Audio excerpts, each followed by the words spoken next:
Welcome to episode 12 of Knittings and Sewings. This is a channel or a podcast where I talk about my knitting, spinning, weaving, crochet, hand sewing, dyeing, all kinds of different fiber arts. And today's episode is going to be a little mini recap of the FiberU workshop or conference that I just attended in Lebanon, Missouri. I want to talk about some of the things that inspired me the most by going to this. It's a yearly thing for me. I go almost every year, and it's a wonderful experience because unlike some fiber conferences where they only focus on one area, such as knitting, I've been to those in the past. This conference focuses on all the different fiber arts and has both classes and vendors from all of the different areas of fiber. And so I find it very inspiring because of the variety, and because I practice a variety of different crafts. I find that there's something for everyone at this conference. So it's always in July, and this year it just ended this last weekend. And I'm just coming off a couple of days away from it, and so I wanted to share with you some of the inspiration and insights that I gained while I was there. The first thing I want to show you is that I did finish the crochet top, easy crochet top that I spoke about on the last podcast. I said I was going to steam it, and I did. And so it is completed. I'm very happy with it. The way that this is crocheted, it's fairly easy. I would say this is the first actual crochet garment I have made. I've made in the past some shawls and some blankets and those kind of things, but this is the first actual sweater I have made. And it's an easy mesh sweater by Bagoday Crochet. She has all kinds of free tutorials on her website. There is no written pattern for this. She just steps you through it step by step. And but I think it's fairly easy to follow. If you would like to go to the link that I'm going to provide, you can figure it out pretty easily. I did have the help of my friend Judy, who is my crochet friend and guru, who did help me through a couple of snafus on it. I started at one point crocheting backwards, crocheting the wrong way because I couldn't easily see the front loops versus the back bumps because of the yarn choice that I used. But I love the yarn I used. This is called Hobby. Well, it's Hobby is the website I go to buy it. Hobbie. This is Metallico, Hobby's Metallico yarn. It is 70% polyamide, 21% acrylic, and 9% merino wool. So it is a gold base, worsted weight yarn, 4-weight, and then it has a fuzzy, purpley kind of blue metallic. So it kind of is a denim metallic. And this is in color number 16. I really liked this yarn, but I will say if you have to rip out very much, it can be challenging to do a rip out. And so just want to warn you of that. If it's something that you feel you're going to be doing a lot of undoing, you may not want to use this yarn for that type of project. But I love the yarn, I love the way it turned out, and I love the pattern. This is one that you could go ahead and go lengthen it to make a bathing suit cover-up, swimsuit cover-up, or a dress, or whatever you wanted to make. You just would lengthen it. And once you get past the underarm area, then you join it and you have the basic, just going straight down. And I really liked it. This is my first mesh project, and like I said, my first crochet sweater project. Now, I want to start talking about, I did wear this to FiberU, and I want to begin by talking about the fact that when you attend a conference like FiberU, I think if you intend to go on FiberU next year, it's going to be from July 20th to the 21st. And the vendors are wonderful. There's like 31 vendors this year. Every year this conference gets larger and better.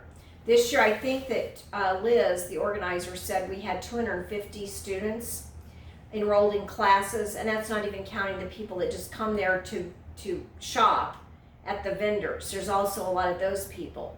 But the town really accommodates nicely for this fiber festival. It's been going on for 13 years. And there are great restaurants. The venue itself is very nice. It's a large auditorium type venue. And there's plenty of room for people to shop and have classes. And, it's just a really great event. Very well organized. I'd say it's one of the best organized events that I attend all year. And that's one reason I keep going back to it. One thing I will say not to miss in this particular fiber conference that I really like is they have a crafters area that is roped off, that where you can go and sit between classes, do your crafting, whatever it is, or if you have someone waiting for you, if you're shopping and you have someone waiting, they can also sit in that area. It's nice, a table area with chairs, and it is separated off if people are between classes or just want to do some crafting, whether it's spinning, knitting, crocheting, whatever it is, weaving. They can go into that area and have some private space to sit and talk and work. Then they also have a very special area that I hope you will visit if you ever do go to one of these events, which is I don't know what the word for it is, but it's where they display a showcase of the work of anyone who wishes to display their projects. And they have information about the project, and they have the project on display. And so I think that was really inspiring for me this year. I went and visited that display and took a close look at many of the projects that I found really very well done. And so it got me thinking about a lot of my own projects and what I want to do next. And it just really was inspiring. It was wonderful work that people did, and from a variety of different crafts. Now, I don't want to spend too much time on this because I'm not one who likes to dwell on acquisitions. When I watch YouTubes, I really don't, that's not something that appeals to me, is to encourage just enabling of buying of things, because many of us like me have had stashes at different times, large stashes. And over the last few years, I've been trying to stash down and focus more on buying only those things for my immediate projects and not stocking my whole house. I've been trying to kind of slow down on the stash aspect. However, at this conference, I did buy some things that I think will be very useful.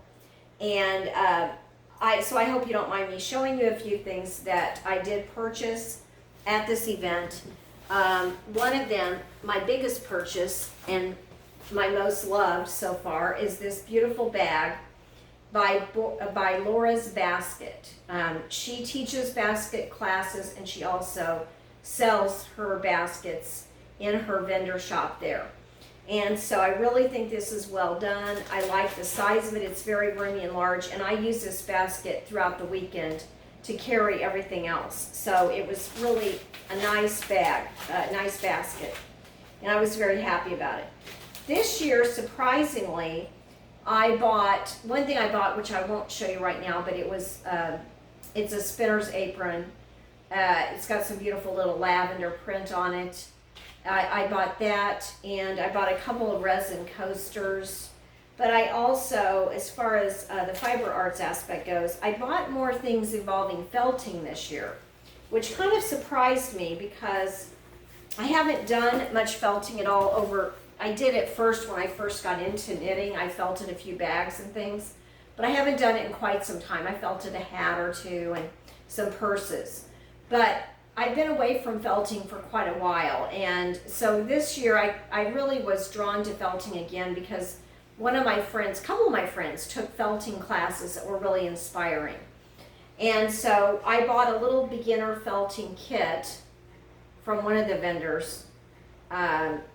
I felt that this would, give me a good little starter. It's Hill Creek Yarns I bought this from, and they do have a website. I'll put links to everything. This is a little beginner kit, that has, I don't know how many of these little fibers of different colors that you can use, plus a bunch of needle selection, beginner needles. and a foam board to do your beginning, and some cutouts also, some little shapes that you can use for felting. And so kind of those little cookie cutter kind of shapes. So I felt this kit was a really nice starter kit, and I liked it. It gave me everything I needed to get started on the basics. And then I got, I did get a felting buddy. They call it a wool buddy. I purchased from a different shop. And then I also got a, this is kind of one of those felting things that, well, I don't want to take it out of the case, but it's got several needle prongs for doing larger areas of felting. So I did buy quite a few little things for my felting ventures, and it surprised me, but I kind of got into it, and that was a focus of my purchases. I bought some felt to do the alien face for my alien jacket that I'm going to be making. And what else did I purchase? Oh, I got some, it's in the other room. It's in the other room, yeah. I bought a braid of gray from Hill Creek. I bought a gray braid that is really pretty. And, you know, it'll be doing my spinning. I'll be using it for spinning. It's a 4-ounce braid. And then I also, because I took a tatting class, I bought another little tatting book in addition to the one that the teacher supplied. I took a tatting class by Kelly Slack, and she goes by a Twisted Pico on her online shop. Her name is Kelli, and then Slack, S-L-A-C-K, and she had a beginning shuttle tatting book she provided us, but it's available for purchase. And then I bought another book from her called Tatting Basic Patterns by Rosemary Peel. And what I like about this book is it has a whole fold-out chart on how to get started on tatting, because tatting, I found out, is fairly complex. It involves manual dexterity that you have to develop, but I think I can do it. It's just going to take a lot of practice. But also from her shop, she gave us a nice little kit, and I did buy a few little extra skeins of number 10 Elizabeth threads that you can use with shuttle tatting. And she supplied us with the shuttle to get started. So I really enjoyed that class, and I bought a few extras just to get me going on that. And then another class I took was a tapestry class. Remember, I told you I had missed out on a tapestry class at the other conference that I went to, the smaller conference. Well, this one, we just got started on about 2 inches of a bookmark. I'll bring it up a little bit closer so you can see it. It doesn't really show very well here on the screen, but it's a small, she made a picture frame type loom. She literally hammered nails into a small picture frame and gave each one of these to use. And then we literally are going to be trying different tapestry techniques to make a bookmark.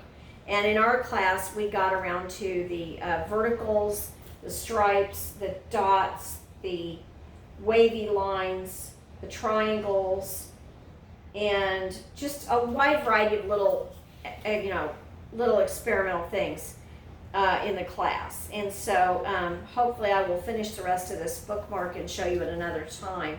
But it was a good chance to start on a very small scale with tapestry weaving. And then I decided, in fact, that I'm so interested in this tapestry weaving that I went ahead and purchased, not there, this was purchased from a Etsy vendor, but I went ahead and bought a very simple frame loom. And you'll notice I already made a little bag for it. So this is one that I just sewed up real quickly from fabric I got at Hancock Fabric. I got some flannel material and just made a drawstring bag. And it has a lime drawstring for the frog aspect. But this is by Lost Pond Looms on Etsy. And I'm going to be warping it later, but right now I just got this loom. It has little slots that are already put in, so you don't need nails on it like the other simpler loom. This one is very well made, I feel, and it had a little heddle stick that I got with it. And it also comes with some shuttles and a big needle like this to go through with your weaving. So I did purchase this because I know I'm getting very, very interested in tapestry weaving. And so I'm going to be playing around with the tapestry weaving, kind of like I am the tatting.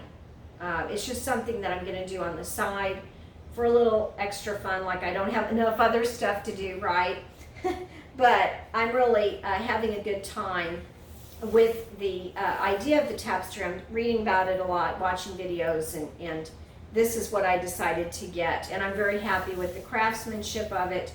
I'll be showing you in the future when I get this warped. Right now I just took and put some oil on it so that the wood gets moisturized, and then I made the bag for it. And so I think it's going to be a really fun little loom to be using in the future. What else do I have to show you? Oh, I have been doing the Tour de Fleece. I've been spinning mainly on my yarn that I was telling you about, the Camilla yarn, and I'm going to probably eventually dye this yarn. I'm pretty much settled in the fact I'll probably do an aubergine color, one of the little kind of purpley brown color, for the sweater that I'll be making it here soon, hopefully in the fall. And so I've been working on spinning up this yarn during Tour de Fleece. And my goal during Tour de Fleece, which is running from July 1st to July 23rd, I spun even during our conference. I spun in the lobby of the hotel and in the crafter area of FiberU. But I decided that I'm going to just keep on spinning a little bit every day. That's my only goal. I'm not giving myself a certain yardage I have to meet or anything like that. I'm just trying to keep on keeping on each day and doing a little bit each day. And I'm also participating in the Stephen West sock knit along. And my socks are also aubergine. They're going to be aubergine, and the other color that contrasts with it is this very light pink called Sweet Magnolia. And this sock along just started on July 6th on Thursday. So tomorrow, no, 2 days from now, on Thursday, we're going to get our second clue. But I'm going to be a little bit behind, like I always am with Stephen West knit-alongs. But I'm going to be, just keep on keeping on doing these. I finished the upper rib portion, and next I'm going to be doing the leg. And I'm using my Addy Flexi Flips needles that I prefer for sock knitting. And so I have started working on that. And basically, the thing I finished this time was the top that I just showed you and the bag for my tapestry loom. I sewed that up. But that's all I'm going to really talk about this time, is just to let you know that I think it's very worthwhile if you can go to a fiber festival.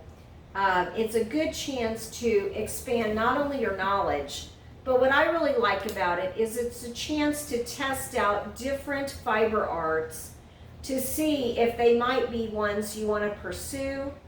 Or there have been times I've taken some classes where I decided I definitely did not want to pursue a certain hobby.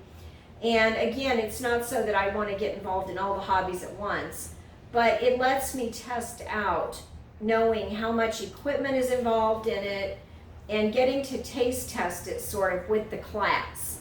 So I really enjoyed that. And one class I did not mention that I took, that it was very good, was on Sunday. I took a class called More Than Merino with Olivia Counts, and she gave us sample bags of a wide variety of her flock, different wools that we could use in addition to just merino, which is the one that a lot of people turn to as one of their default favorite yarns to spin, or fibers to spin. She gave us bags of probably at least 10 different little baggies of fiber from her own flock, and she gave us a whole folder of information on the micron counts and on different things about different qualities about the wools. So I found that very educational. That was more of a lecture course, but it was kind of a discussion because we got to talk to other people in the group as well as the instructor to kind of bounce ideas off each other on our experiences with both washing, prepping, and working with fleeces of different qualities and different breeds and crossbreeds. So that was a really interesting class as well. Those were the 3 classes I took. And I really enjoyed all 3 this time. But the benefit of taking these classes at the Fiber Festival for me is it gives you a little bit of a taste or an introduction. It's like a taste test into that particular subject matter, so you can see if it's one that you want to invest more time or materials or money on. Now I'm going to do a little bit of a part 2 or an addendum to what you just saw the first day I was back from FiberU, where you were hearing on the last segment. Now I want to just cover my thoughts in the past week since I've been back. And so this will hopefully be a lot shorter, but I wanted to just say, report back first of all on my Tour de Fleece progress. I have not been spinning every single day, but most every day I have spun a little something at least. I've been very busy, but even during the time I was at Lebanon at the conference, I was spinning down in the lobby of the hotel, and that was really fun. We all had a good time. We do that every year. And so while I was there, I was spinning mostly on my cream yarn that will become the Camilla yarn that will become a cardigan this fall. And I have decided that that cardigan is going to be dyed aubergine color, unless I change my mind again in the meanwhile. But I've spun now about, I think it's about 600 yards, at least conservatively speaking, 600 yards. I still need to spin about another 600 before I have enough to do the sweater that I have in mind for that project. But once I finish that spinning, I do think the aubergine colorway is pulling to the forefront in terms of teal and aubergine, like I told you last time. I've also done a little bit of spinning on this. I'll show you the colors up a little bit closer. These are some bats that I made, and they're teal, purples, oranges, a little bit of red, a little bit of green, just a variety of colors. And these are going to be plied with my orange. Right now I've finished one bobbin of orange, and I'm partway through a second bobbin. So I'm going to be pairing the orange with this yarn to be making hopefully a pretty yarn. And I don't know what project that will be for yet, but I'm just spinning to be spinning. As you know, with Tour de Fleece, the goal is to continue spinning a little bit every day, and that is what I've been doing. And I would love to finish up by the end of this month if I can, or at least into early August. I'd like to have finished the Camilla yarn so that I will be prepared to dye that for starting to knit in the early fall. Next, I think another thing I'll be spinning in addition to the Camilla yarn is this 4-ounce braid that I bought while I was at FiberU. And this has shades of charcoal, gray, a little bit of brown, some taupe. So I think this will be very pretty, and it's 4 ounces of merino. I'm going to spin this up into a very soft, smushy pair of socks, hopefully. Sock weight yarn will be what this will become. And I hope to do that as one of my spins with the Tour de Fleece continuing. Then also I wanted to show you that I have been working on the Van Gogh embroidery part for the back of the jacket or the vest that I'll be making, and I'm this far, about halfway through the embroidery part. That's going to look like this, like the Starry Night, and I'm still warping that thread for the vest, and I haven't yet finished warping, so I'm still working on that Van Gogh project, but it's still in my head, and I'm still planning on doing that. I decided that I will probably be wanting to work soon on a granny square little lap gown for my living room. And I got this book from the library, Granny Square Source Book, the Ultimate Granny Square Source Book, and it's by Meteor Books. But upon looking at it, some of you might enjoy this a lot, but upon looking at it, I think that the granny square designs in this might be a little bit more complicated than what I want to undertake for my lap gown. I want it to be a really simple one. I've made them a couple of times. I've made lap gowns. One I made for my daughter when she went off to college, and another one I made as a gift for somebody, and it was a very small lap gown just for sitting in a reclining chair. So what I think I'm going to do, I want one for my sofa for this fall and fall and winter. And so I took a free pattern that I just downloaded yesterday from Hobby. Hobby is the online store that I love to go to, where I bought my yarn, the metallic yarn for Metallica for my crochet top that I wore earlier in this video. I really love Hobby. It's my new favorite go-to place to buy yarn when I do. I only buy when I have a project-specific thing to work on. But this is a free download they have for a Hobby Granny Square Daisy pattern. So even if you're not buying from them, you can download this pattern. And if you're looking for an easy granny square, I think this is one that will fit the bill, at least for me, for my purposes. So I'm going to be starting that, but it's going to be a very leisurely blanket. I'm not in a hurry. It's not a huge blanket, just a little small one to wrap around me when I sit in the recliner this winter.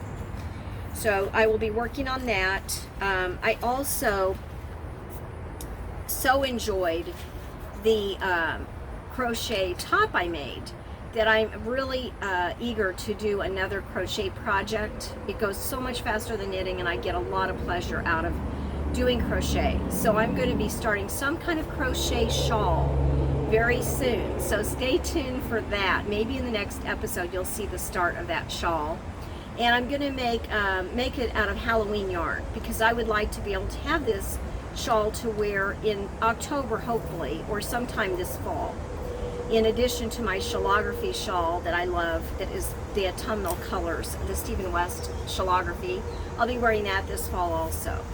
But I really want to get started on a nice, simple crochet shawl that I can whip out relatively quickly and get some instant gratification on that. As far as the socks go, I want to show you very quickly. I had been talking about doing the Stephen West sock along that he started July 6th, and it's a contrast sock. I started doing the cuff here on one sock, and I realized as the second clue was unveiled that, you know, I'm really not as enamored with those socks as I would hope to be. So I've decided, I made an executive decision to switch gears on this sock and to turn it into a painted bricks sock, which I showed you guys before in a previous episode. I talked about back then how I really wanted to do those socks, and they are by far the favorite pair of socks I've ever seen. You know, they're really appeal to me. And I love Stephen West's designs, so I'm going to be switching gears here with this little start of the sock. And the aubergine color of this sock will go hopefully really well with the cardigan I'll be making this fall and winter. So I'm looking forward to switching gears on this very soon, and I've already got the cuff started then for the next, for that other design. So I'll be doing that and showing you whatever progress I make on that, hopefully, the next time we're together. And that is my main thing. Oh, and I did want to say that I've been thinking also about Stephen West. I love he's my favorite designer by far, and I love his make-alongs that he does each fall in October for his each year's new shawl. And last year, the twist and turn shawl I was not able to do because I was still finishing up shellography. And I wanted to kind of pace myself and see if I would want to do the shawl for 2022. And I decided, after a lot of contemplating, that one thing that I like is the chance to do Stephen's shawls and to, you know, learn the techniques that he has in each project. But I do think that some of his designs appeal to me more than others, and there are so many that are drawing me to want to make them in the way of his shawls. For example, Slip Stravaganza and Starflake. Those are two of the ones that I really love that he has produced in recent years.